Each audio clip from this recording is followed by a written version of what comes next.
Cricket presents The Campfire, and today we're analyzing District 3-5A, Division 2. The teams in this district include Argyle, Arlington Seguin, Burleson, Colleyville Heritage, Everman, Grapevine, The Colony, Summit, and Timberview. Let's begin by taking a look at this district in our film session. Going 8-0 in a 9-team district is not an easy task, but that's what Argyle did last year in one of the state's most difficult districts. If they're going to do it again, quarterback McGuire Gasperson will once again play a big role. Gasperson, last year's district MVP, threw for almost 3,000 yards for the Eagles as they went to the state semifinals. Running back tandem of Watson Bell and Logan Rexroth will help open the offense as well. Despite being hit with some big injuries, Colleyville Heritage finished second, and they returned quarterback Bodie Weaver, who was first-team All-District. Similar to Argyle, the Panthers will need the running game to balance things out, and that's where Gerard Wiley comes into play. Mansfield ISD will be looking for playoff spots this year, too. Last year, Timberview won a tiebreaker and made the postseason, and they will be welcoming in Jacoby Coleman from Skyline as their new head coach. Summit lost that same tiebreaker and did not get an 11th game, but the return of experienced Damaris Bird behind center and 1,000-yard rusher Adarian Nettles could make the Jags a postseason favorite. Arlington Seguin was in the postseason last year, but graduated some solid receivers. However, they didn't graduate second-team All-District quarterback Chevy Andrews, who could help get some wins. The Colony had a down year last fall, but head coach Rudy Rangel is determined to play some playoff football. To do that, he'll need running back Kendrick McLaughlin to show out. Everman will be led on defense by Aaron Bender, who is the district's defensive newcomer of the year. Burleson had a 4-win season a year ago. Linebacker Lawson Blanchard is a tackling machine for the Elks. Grapevine, they went winless last year as they hope new head coach Ryan Smith helps turn things around.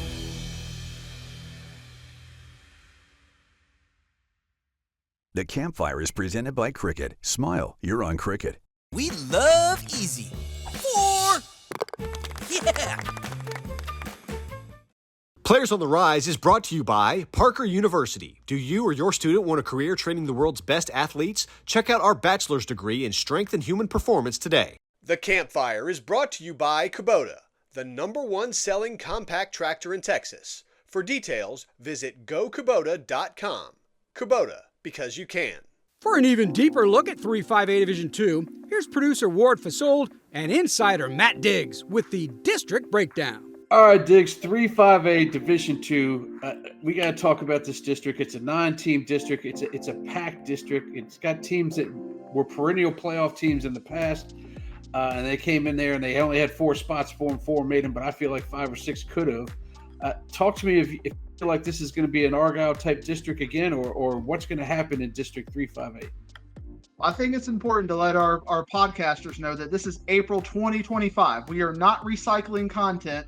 This is April 2025, but this district breakdown is going to sure sound a lot like last year because we have a lot of teams that are going to be where they were last year, that when you just look at what they've got coming back, why are they not going to win the region? They got McGuire Gasperson coming back, who only threw for 2,900 yards last year and 27 touchdowns. What I think Gasperson is going to do in the offseason, I think he's going to implement a better running game, and I think that's going to make Argyle even better. But you might ask, well, why do they even need a running game? Because they've got Watson Bell coming back. He had 1,300 yards last year and 20 touchdowns. They've got Logan Rexroth coming back with 539 yards and 5 touchdowns coming back. But if you get Gasperson and you can't just trust that he's going to be a pocket passer, that's going to make Argyle even more dangerous. But I got Argyle #1. I got Colleyville Heritage #2. I've got Mansfield Summit #3. I've got Timberview barely making the playoffs. I've got them at #4. Arlington Seguin at #5.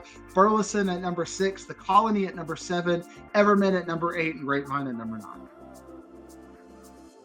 We'll post the entire breakdown segment this Wednesday on our social media pages.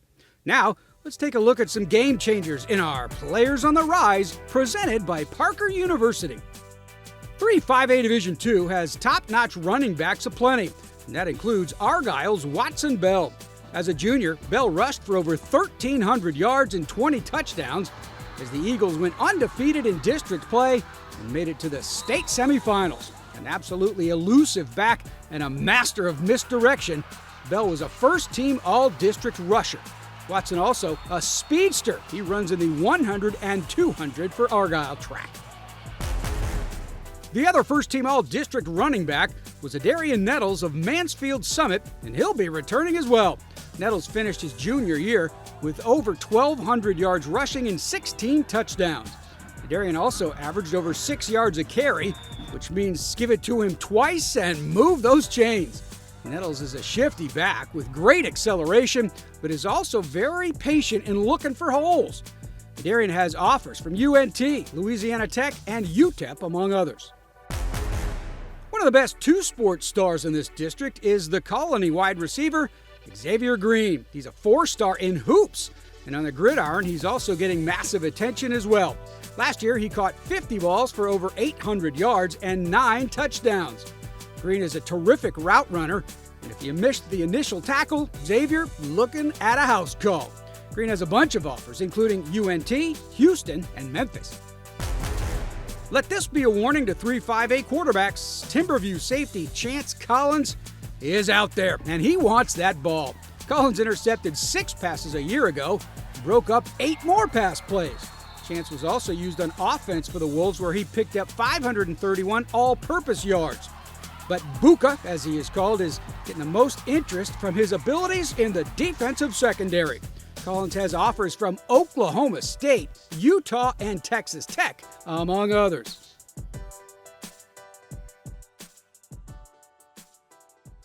Switch to Cricket and get nationwide 5G, so you can post that epic ooh. If you switch, you also get a free phone, which you need. Welcome to getting more. Welcome to Cricket Nation. Smile, you're on Cricket. 75 years of made-to-order goodness. That's Whataburger. Goodness 24/7. The Campfire is brought to you by Kubota, the #1 selling compact tractor in Texas. For details, visit gokubota.com. Kubota, because you can.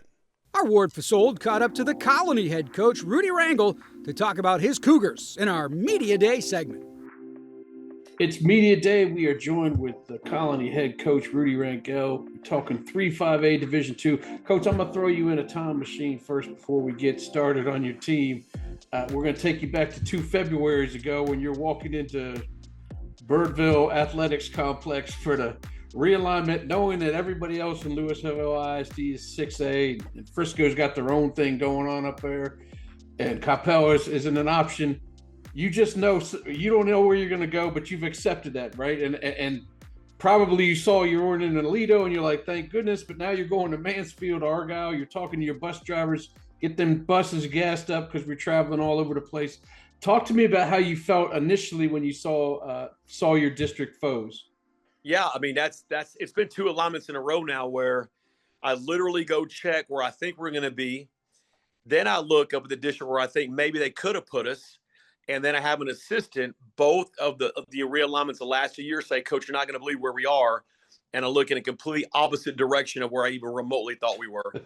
So it happened. We've been those guys for a minute. Being the singlet in LISD and being the only 5A school, I think that's just kind of been the norm. I even actually, this last time, really thought that they probably misplaced us and somebody else, thinking maybe they just spelled our name wrong or maybe they messed up. But no, man, it's been eye-opening for sure, but it's always fun to play new teams. And you're talking about a 30-year veteran who's played, I think, 6 new teams in the last 4 years.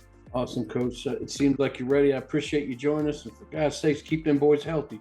That's the name of the game in spring. That's always a conundrum for a head football coach is I want to go, but I don't want to go. It's one of those weird ones, man, because you just can't afford, with the depth stuff, you just can't afford to get anybody hurt. But we'll do our best to get after it, man. And thanks as always for you guys, man. Y'all are first class.